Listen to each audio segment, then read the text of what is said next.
Hello बच्चों, आप कैसे हो? उम्मीद है कि आप अच्छे होंगे। तो बच्चों, मैं आज आपके लिए द्विघात समीकरण अर्थात क्वाड्रेटिक इक्वेशन के पार्ट 5 को मैं बहुत दिनों के बाद लेके आया हूँ।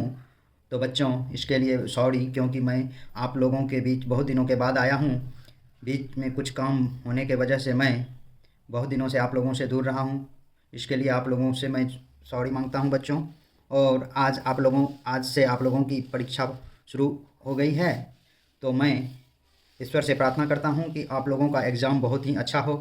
तो बच्चों, हम चलते हैं पार्ट 5 के प्रथम प्रश्न की ओर। आज का प्रथम प्रश्न है, यदि द्विघात समीकरण ax² + bx + c = 0 के मूल बराबर हो तो c का मान क्या होगा? a में b/2a, b में b²/4a, c में -b/2a और d में -b²/4a। तो बच्चों, चलते हैं प्रश्न सॉल्व करते हैं। पहला प्रश्न है जो आपका दिया हुआ है, ax² + bx + c = 0, और कह रहा है आपको, चूँकि आप जानते हैं बच्चों d बराबर होता है b² - 4ac। चूँकि यहाँ आपको चूँकि मूल बराबर है आपका, चूँकि मूल बराबर है बच्चों, इस प्रश्न में मूल बराबर है, तो आपको क्या होगा? d = 0 हो जाएगा। आप जानते हैं बच्चों कि जब मूल बराबर होता है तो हमेशा d = 0 होता है। और a दिया हुआ है, ये a, b = b दिया हुआ है बच्चों, और c = c दिया हुआ है। तो बच्चों आप जानते हैं, तो इसीलिए d = हो जाएगा d, इसीलिए आप बच्चों जानते हैं कि b² - 4ac होता है d = तो b के जगह पे b हो गया b², और 4 के जगह पे 4, a के जगह पर a और c के जगह पर ये हो गया, और d 0 है, इसका अर्थ हो गया यहाँ 0 मान रखें, तो b² - 4ac हो जाएगा बच्चों। अब 4ac इस साइड ले आएँ तो b² होगा।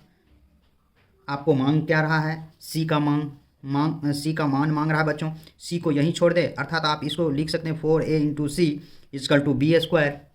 देयरफॉर c का गुणनफल 4a है, तो 4a को बराबर के उस साइड ले जाएंगे तो ये हो जाएगा b²/4a बच्चों, अर्थात आपका 1 का आंसर हो जाएगा ऑप्शन नंबर बी। दूसरा प्रश्न है बच्चों, उसी टाइप का प्रश्न है बच्चों, यदि समीकरण bx² + ax + c = 0 का मूल समान हो तो c बराबर क्या होगा? a = -a/2b, b = -a²/2b, c = a²/4b और d = a/2b। बच्चों आपको दिया हुआ है bx² + ax + c = 0। चूँकि आप जानते हैं कि d = होता है b² - 4ac, तो यहाँ दिया हुआ है मूल समान है, समान और बराबर एक ही बात हुआ। चूँकि बच्चों मूल समान है, इसीलिए d = 0 होगा। 0 = b² की जगह पे b = a = b और c = c ही दिया हुआ है बच्चों। तो यहाँ आप d = a² लिख सकते हैं बच्चों -4, और a की जगह पे b और c की जगह पे c ही। इसको इधर ले आइए तो 4bc = a²। देयरफॉर यहाँ भी c का मान मांग रहा है, इसलिए c = a²/4b हो जाएगा बच्चों। अर्थात इसलिए यहाँ c बराबर आप लिख सकते हैं a²/4b। 4b जो आंसर, ये आपका आंसर हो गया बच्चों, अर्थात आपका आंसर हो जाएगा 2 का ऑप्शन नंबर सी। नेक्स्ट प्रश्न है बच्चों, प्रश्न नंबर आपको 3 दिया हुआ है। समीकरण px² + qx + r = 0 में विवेचक का मान क्या होगा? a q² - 4pr, b में r² - 4pq, c में q² + 4pr और d में 4pr + q। तो बच्चों इसे भी आप बनाएंगे तो इसे पहले लिखे px² + qx + r = 0, a = p, b = q, c = r होगा। चूँकि विवेचक d बराबर विवेचक, अर्थात d को ही बच्चों विवेचक कहते हैं। d का फुल फॉर्म डिस्क्रिमिनांट होता है, और डिस्क्रिमिनांट का अर्थ ही होता है विवेचक। तो अब d = आप लिख दें b² - 4ac, तो b के जगह पे क्यू दिया हुआ है तो क्यू का स्क्वायर -4 ए की जगह पे पी और सी की जगह पे आर, क्यू स्क्वायर -4 PR विवेचक बराबर हो जाएगा बच्चों, अर्थात 3 का आंसर हो जाएगा बच्चों ऑप्शन नंबर ए। नेक्स्ट प्रश्न दिया हुआ है बच्चों प्रश्न नंबर 4 दिया हुआ है समीकरण 7x² - 12x + 18 = 0 के मूलों के योग एवं मूलों के गुणनफल का अनुपात क्या होगा। ए में 2:3, बी में 3:2 और सी में 7:12 और डी में 7:18। बच्चों आपको दिया हुआ है 7x² - 12x + 18 = 0, ए = 7 हो गया, बी = -12, सी = 18 हो गया और मूलों का योग होता है बराबर अल्फ़ा प्लस बीटा और अल्फ़ा प्लस बीटा बराबर -b/a होता है। b का मान दिया हुआ है -12/7 हो जाएगा, अर्थात 12/7 हो जाएगा। मूलों का गुणनफल अल्फ़ा इंटू बीटा अर्थात c/a होता है। c/a का अर्थ हो गया 18/7। अब इसका अनुपात जब निकालेंगे, अनुपात बराबर अल्फ़ा प्लस बीटा बटे अल्फ़ा इंटू बीटा 12/7/18/7 हो जाएगा बच्चों,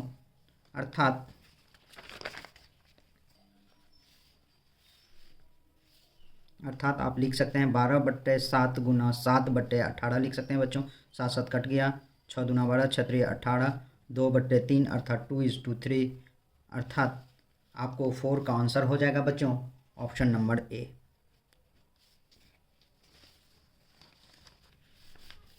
नेक्स्ट प्रश्न है बच्चों प्रश्न नंबर 5 में आपको दिया हुआ है द्विघात समीकरण ax² + bx + c बराबर 0 के मूल अल्फ़ा और बीटा हैं तो α² + β² का मान क्या होगा। ए में b² + 2ac/a², बी में b + 2ac/a और सी में 2ca - b²/a और डी में b² - 2ac/a²। तो बच्चों चलते हैं प्रश्न की ओर। ax² + bx + c = 0, आपको मान निकालना है। a = a, b बराबर b दिया हुआ है, c दिया हुआ है। आपको निकालना है α² + β² बराबर क्या होगा। चूँकि बच्चों आप जानते हैं a² + b² का मान होता है a + b का होल स्क्वायर -2ab, तो इसी तरह से आप इसको α² + β² को लिखेंगे बच्चों अल्फ़ा प्लस बीटा का whole square plus -2 alpha into beta, अर्थात इसको अल्फ़ा प्लस बीटा का whole square -2 alpha into beta. बच्चों इसको फ्रेश करके यहाँ लिखा हूँ बच्चों, इससे कोई मतलब नहीं है, आप एक बार ही लिखेंगे। यहाँ माइनस में जो काटा हो इसलिए इसको दोबारा फ्रेश करके आपको बताने के लिए लिख दिया हूँ, इसको आप दोबारा ना लिखेंगे बच्चों। आप जानते हैं अल्फ़ा प्लस बीटा मूलों का योग -b/a होता है, तो b की जगह -b और a इसका स्क्वायर -2 अल्फ़ा अर्थात गुना c/a होगा बच्चों, अर्थात ये b² / a²। स्क्वायर जब होगा -b का तो वो प्लस में हो जाएगा बच्चों -2c/a, अर्थात इसका एलसीएम हो जाएगा बच्चों a², अर्थात ये b² - 2 और a² में a से डिवाइड करेंगे तो a टाइम्स में लगेगा, इसलिए 2ac हो जाएगा, अर्थात आपको आंसर हो जाएगा b² - 2ac/a², अर्थात 5 का आंसर हो जाएगा बच्चों ऑप्शन नंबर डी। 6 नंबर का प्रश्न दिया हुआ है बच्चों द्विघात समीकरण ax² + bx + c बराबर 0 के मूल अल्फ़ा और बीटा हैं तो α³ + β³ का मान क्या होगा। ए में abc + b² b में 3bc + b³ सी में 3bc - b³ और डी में कोई नहीं। बच्चों 5 नंबर का प्रश्न से मिलता जुलता प्रश्न है, थोड़ा सा टफ है। 6 ax² + bx + c = 0, चूँकि आपको जो है α³ + β³ बराबर इसका मान बताना है, तो आप जानते हैं बच्चों मूलों का योग अल्फ़ा प्लस बीटा बराबर -b/a होता है। बी के जगह पे बी और ए के जगह पे ए होगा बच्चों। और अल्फ़ा इंटू बीटा, मूलों का गुणनफल अल्फ़ा इंटू बीटा बराबर सी बाय ए होता है। तो alpha cube plus beta cube बराबर क्या होगा बच्चों, चूँकि आप जानते हैं A cube plus B cube बराबर होता है ए प्लस बी का whole cube minus 3ab into A plus B. उसी तरह से alpha cube plus beta cube होगा अल्फ़ा प्लस बीटा का whole cube minus 3 alpha into beta और अल्फ़ा प्लस बीटा। देखिए बच्चों, अल्फ़ा प्लस बीटा का मान माइनस बी बाय ए यहाँ लिखिए, इसका क्यूब कर दीजिए minus 3 into alpha into beta का मान सी बाय ए और अल्फ़ा प्लस बीटा का मान माइनस बी बाय ए यहाँ लिख दीजिए। अब ये हो जाएगा बी माइनस बी का क्यूब करेंगे तो माइनस बी क्यूब हो जाएगा, ए का क्यूब करेंगे तो ए क्यूब होगा minus 3c into minus B by A into A अर्थात minus B cube by A cube plus 3bc by A square. अब एलसीएम लेंगे तो ए क्यूब होगा बच्चों, तो यहाँ माइनस बी क्यूब और इसमें ए स्क्वायर से डिवाइड करेंगे तो यहाँ जब हम ए स्क्वायर से डिवाइड करेंगे बच्चों ए क्यूब बट ए स्क्वायर करेंगे तो ए इंटू ए लिखेंगे और यहाँ ए इंटू ए लिखेंगे तो ये हो जाएगा, ये कट गया, आपको ए बचा, इसलिए इससे डिवाइड करेंगे तो ए बचेगा और ए इसमें मल्टीप्लाई कर देंगे, इसलिए 3abc इसका हो जाएगा बच्चों। आप इसे लिख सकते हैं 3abc प्लस में है और ये माइनस में है, इसलिए माइनस बी क्यूब यहाँ लिखेंगे बट ए क्यूब। यही आपका आंसर होगा बच्चों, इसलिए आपका 6 का आंसर हो जाएगा बच्चों ऑप्शन नंबर सी। नेक्स्ट प्रश्न है बच्चों, प्रश्न नंबर आपको दिया हुआ है 7। यदि x बराबर 1 दोनों समीकरण प्रश्न है बच्चों, फिर से सुन लें। यदि x बराबर 1 दोनों समीकरणों x स्क्वायर प्लस a बराबर 0 और bx square plus bx plus 3 बराबर 0 के मूल हों तब a b बराबर क्या होगा, a में 3 b में -3 c में 4 d में -4।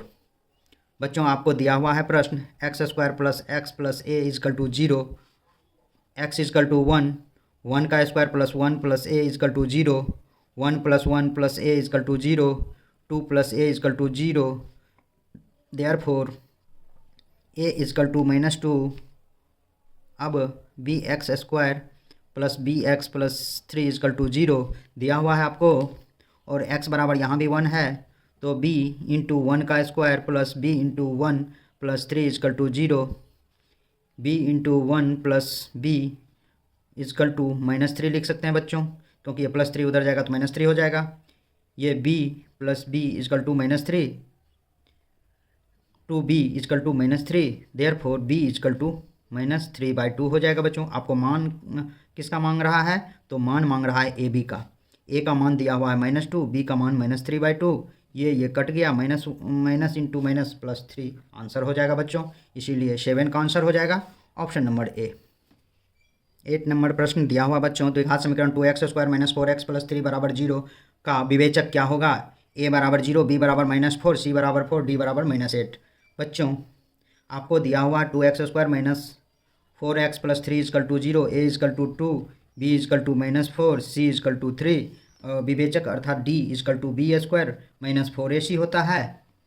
तो यहाँ हो जाएगा b का मान -4 का स्क्वायर -4 इंटू 2 इंटू 3 अर्थात ये -4 का स्क्वायर 16 हो जाएगा, 4 दूना 8 या 24 हो जाएगा अर्थात -8 हो जाएगा, अर्थात बच्चों 8 का आंसर हो जाएगा ऑप्शन नंबर डी। नेक्स्ट प्रश्न है बच्चों, प्रश्न नंबर 9। द्विघात समीकरण 3x square minus 2x plus 1/3 equal to 0 का विवेचक का मान क्या होगा, a में 0, b में 1/2, c में 1 और d में √3। बच्चों ये दिया हुआ आपका 3x square minus 2x plus 1/3 equal to 0, a equal to 3, b equal to -2, c equal to 1/3। तो विवेचक d होता है, d equal to b square minus 4ac होता है बच्चों। b का मान -2 का स्क्वायर -4 इंटू 3 इंटू 1/3 हो जाएगा बच्चों, 1/3 और 3 से कट जाएगा, ये 4 का स्क्वायर 4 -4 अर्थात 0, अर्थात इसका 9 का आंसर हो जाएगा बच्चों ऑप्शन नंबर ए। तो बच्चों आज का अंतिम सवाल आपका इस पार्ट का अंतिम सवाल है पार्ट 5 का, प्रश्न नंबर 10। समीकरण ax square plus bx minus c equal to 0 के मूल वास्तविक और समान होने पर प्रत्येक मूल क्या होगा, ए में है बच्चों b/2a, बी में है -b/2a, सी में है -2b/a और डी में है बच्चों -c/a। तो बच्चों आपको दिया हुआ है x square plus b x minus c equal to 0, x square plus b x minus c equal to 0। चूँकि आप जानते हैं कि d इजकल टू होता है b² माइनस 4ac, इस इक्वेशन के तहत भी आप लिख सकते हैं, या आपको ax² plus b x plus c equal to 0, इस इक्वेशन के तहत भी d बराबर b² माइनस 4ac ही होता है बच्चों। तो जब आप जानते हैं जब प्रत्येक मूल समान और वास्तविक